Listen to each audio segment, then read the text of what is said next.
सकारात्मक सोच को आओ सारे भारत में फैलाए, सकारात्मक ऊर्जा का आओ सब में संचार कराए।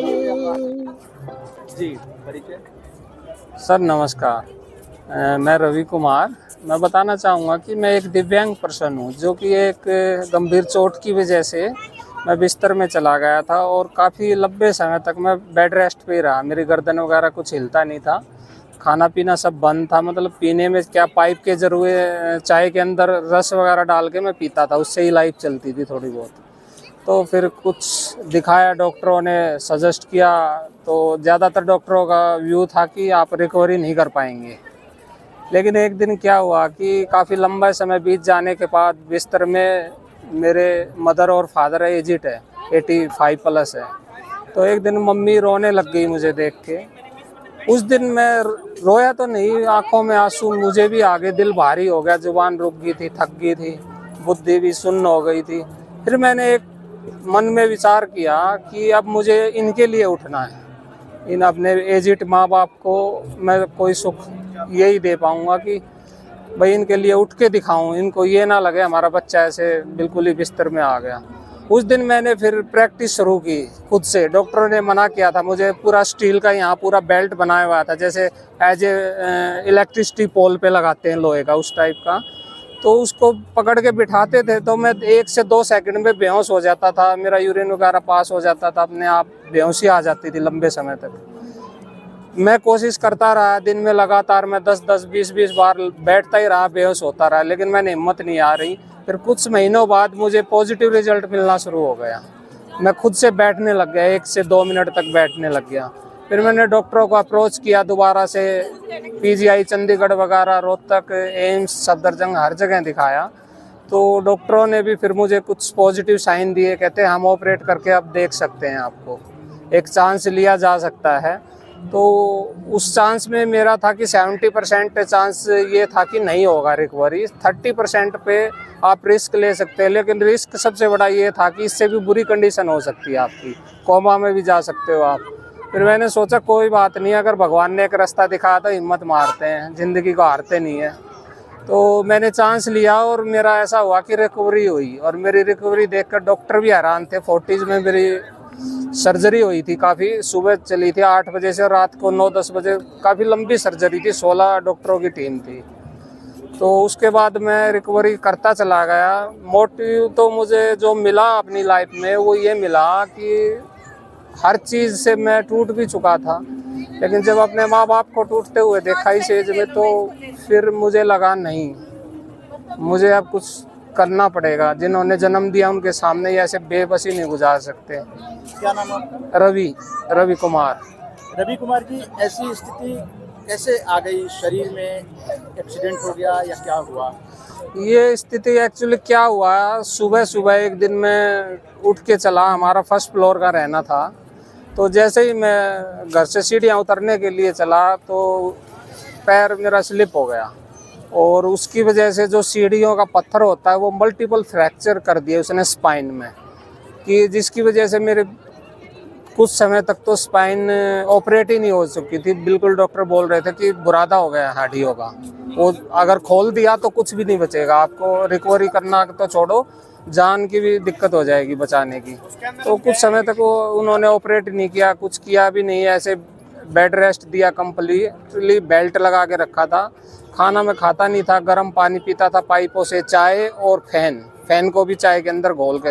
ये मेरा 1.5 साल यही चला था बस, इसके अलावा कुछ नहीं लिया, बेड में ही सारा। और कितनी बार तो भूख भी लग जाती थी, लेकिन मैं फ्रेश होने की प्रॉब्लम से और उससे नहीं खा पाता था। बीवी बच्चे मेरे छोड़ के चले गए थे। जब डॉक्टर ने बताया कि ये कुछ कर नहीं पाएगा, तो उसी दौरान मेरी बीवी ने और बच्चों ने जवाब दे दिया कि डॉक्टर ने कहा इसका सारी ज़िंदगी का काम है, अब हम इसके साथ नहीं रहेंगे। तो वो उसी दिन से मुझे बिस्तर में ही छोड़ के चले गए थे।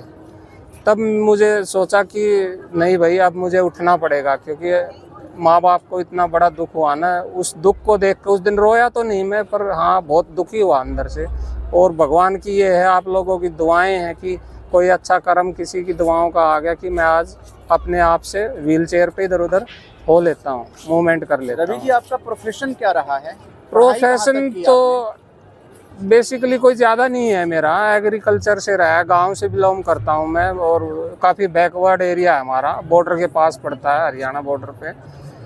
तो खेती बाड़ी थी, मदर फादर के साथ खेती बाड़ी करते थे, तो बड़ी सीधी लाइफ थी, बहुत ही सिंपल लाइफ थी। कभी देखा नहीं था शहर को, तो कभी साल में या किसी परिवार में कोई शादी होती 5 साल में 10 साल में, तो आना होता था हमारा गाँव से शहर में। शहर तो हमें ऐसे लगता था किसी दूसरी दुनिया में आ गए हों। लेकिन अब ऐसा हुआ कि कुछ साल से डॉक्टर और इनके शहर का ही रहना हो गया, अब यहीं पे रहना हो गया उत्तम नगर साइड में। कितने साल तक आप इस तरह की पोजीशन में रहे? इस तरह की पोजीशन में मैं काफ़ी साल तक रहा, तकरीबन मैं 12-13 साल रहा हूँ। तो इस स्थिति में आपकी जो कमाई या खेती बाड़ी जो भी है उसमें मतलब आपको मदद कहीं से मिली?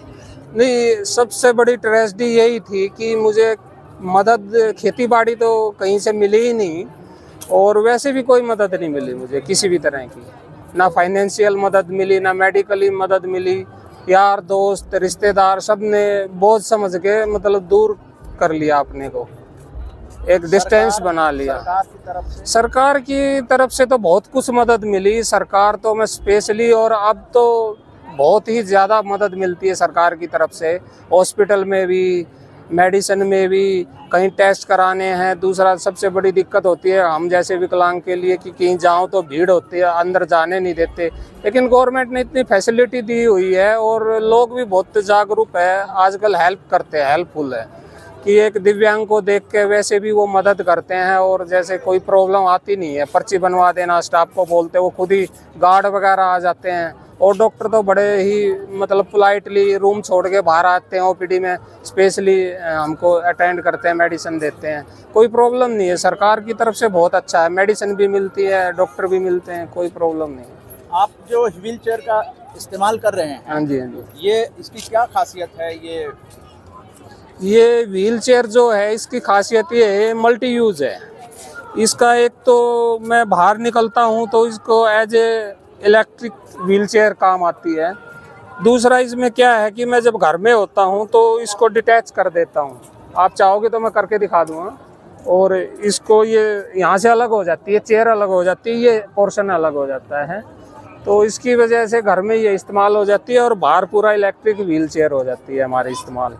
और दूसरा क्या है, इजी टू यूज़ है ये, एक दिव्यांग व्यक्ति बगैर किसी की हेल्प के खुद से इसको फुल्ली ऑपरेट कर सकता है, टोटली अच्छी तरह से, तो कोई प्रॉब्लम नहीं आती है। नियो मोशन वालों की बनाई हुई है हमारी, IIT मद्रास जो है नियो मोशन स्टूडेंट है, हाँ, सिद्धार्थ डागा जी इसके को फाउंडर हैं, तो उन्होंने ही बनाई हुई है। और मैं उनको भी काफ़ी अप्रिशिएट करता हूँ कि उन्होंने ऐसी एक दिव्यांगों के लिए ऐसा सोचा और ऐसी अच्छी चीज़ बनाई है। स्पेशली आपके माध्यम से, आपके चैनल के माध्यम से मैं कहना चाहूँगा, पॉजिटिव मीडिया के माध्यम से मैं कहना चाहूँगा कि बहुत अच्छा इनोवेशन किया है हमारे देश के स्टूडेंटों ने, एक दिव्यांग को सोच में रखते हुए। और मोदी जी ने भी इसके इनोग्रेशन में किया था, उन्होंने भी काफ़ी प्रोत्साहित किया था, इस पे गए थे वो भी। अच्छा और रवि जी, ट्रेड फेयर में आने का किस तरह से प्रोग्राम बना, और इतनी भीड़ भाड़ होती है उसमें व्हील चेयर लेकर आना आपको कैसे? देखो, ट्रेड फेयर में तो मैं बचपन से ही आता था, मैं फर्स्ट सेकंड क्लास में था, उसके बाद थर्ड से रेगुलर स्कूल से लेके आते थे, हमें 4-5 तक लेके आते थे, 5वीं क्लास तक। उसके बाद फिर हम जैसे हर साल होता था तो कुछ अपने दोस्त पैसे इकट्ठे किए, बस में DTC चलती थी तो उसमें आ जाते थे। तो मेरा एक मुझे अच्छा लगता है यहाँ आना, लोगों से मिलना और आना। और यहाँ पे भी कोई प्रॉब्लम होती नहीं है घूमने में ना, लोग बड़े हेल्पफुल है, हर कोई मदद करने को तैयार रहता है, बगैर बोले ही मदद कर देते हैं। उनको लगता है कहीं कोई दिक्कत हो रही है तो खुद मदद के लिए आगे आ जाते हैं। और दूसरा क्या था कि अभी इस हालत में आने के बाद तो और ज़्यादा ज़रूरी लगा मुझे कि घर में तो वही शारीरिक समस्याएं हैं, बीमारियां हैं, दर्द हैं, कहीं पे पेन है, कुछ है, तो उससे जूझता हुआ, उससे बाहर सोच निकल ही नहीं पाती है हमारी, मेरी खुद की नहीं निकल पाती। लेकिन जैसे जैसे मैं बाहर आता हूँ, घूमता हूँ, तो मुझे एक पॉजिटिव माहौल मिलता है और मोटिवेशन मिलता है कि मैं भी कुछ और भी कुछ कर सकता हूँ, मैं अपना कोई काम भी शुरू करने की मन में ख्याल आते हैं। घर में रहने से तो जीना छोड़ने के ख्याल आते हैं, यहाँ आता हूँ तो लगता है दुनिया बड़ी हसीन है और बाहर निकलना चाहिए। तो मैं सबको यही कहना चाहूँ। मेले में काफी कुछ देखा, अलग अलग राज्य देखे, उनकी संस्कृति देखी, कुछ सामान, कुछ मेक इन इंडिया के तहत नए नए प्रोडक्ट आ गए हमारे देश में। हमारा देश खुद अपने आप अपने प्रोडक्ट बनाने लगा है, आत्मनिर्भरता की ओर बढ़ता हुआ देख रहे हैं देश को। पहले इतना सब नहीं होता था, पहले बाहर की ज़्यादा चीज़ें होती थी। अब ज़्यादातर चीज़ें मैं जो देख रहा हूँ वो मेड इन इंडिया ही देख रहा हूँ तकरीबन। कुछ कुछ चीज़ें हैं बाहर की अभी भी, लेकिन ज़्यादातर मेड इन इंडिया ही चल रही है। और अच्छा लग रहा है कि हमारा भारत भी तरक्की कर रहा है। सब देख के पॉजिटिव एनर्जी मिलती है सब लोगों को। और बड़े अच्छे लोग हैं हमारे यहाँ, खासकर मुझे तो ट्रेड फेयर में तो बहुत ही अच्छे लोग मिले हैं अभी तक, सभी के सभी हेल्पफुल मिले हैं, कोई ऐसी प्रॉब्लम है नहीं। और मेरा ये 3rd विजिट है आज। मैं 14 तारीख को भी आया था, 19 को भी आया, और आज ये मेरा 3rd विजिट है यहाँ पे। 23 नवंबर। हाँ जी 23 नवंबर को आज मेरा 3rd विजिट है। आप अपने दिव्यांग साथियों को क्या कहना चाहेंगे, किस तरह से उन्हें मोटिवेट करें? अपने दिव्यांग साथियों को यही कहना चाहूँगा कि वो भी आएँ, घूमें। काम भी ज़रूरी है, जो काम कर रहे हैं, कुछ छोटा मोटा अपना डिलीवरी कर रहे हैं, कहीं पे किसी जोमेटो में लगे, कोई कहीं लगे हैं, जो कर सकते हैं। लेकिन यहाँ पे भी आना ज़रूरी है, एक माइंड पेस के। हाँ, निःशुल्क है ये, सरकार ने बड़ी अच्छी व्यवस्था की हुई है दिव्यांग के लिए, निःशुल्क है ये, कोई फीस नहीं है, ना ही बिजनेस डे में ना अदर डे में, बिल्कुल। और पूरी फैसिलिटी, जिनके पास व्हील चेयर नहीं है उनके लिए व्हील चेयर भी अवेलेबल है यहाँ पे गेट पे। तो ऐसी बात। जय हिंद। जय हिंद। RJS जय हिंद के नारों से अपना देश जगाए, RJS वंदे मातरम से सारी सरकार जगाए।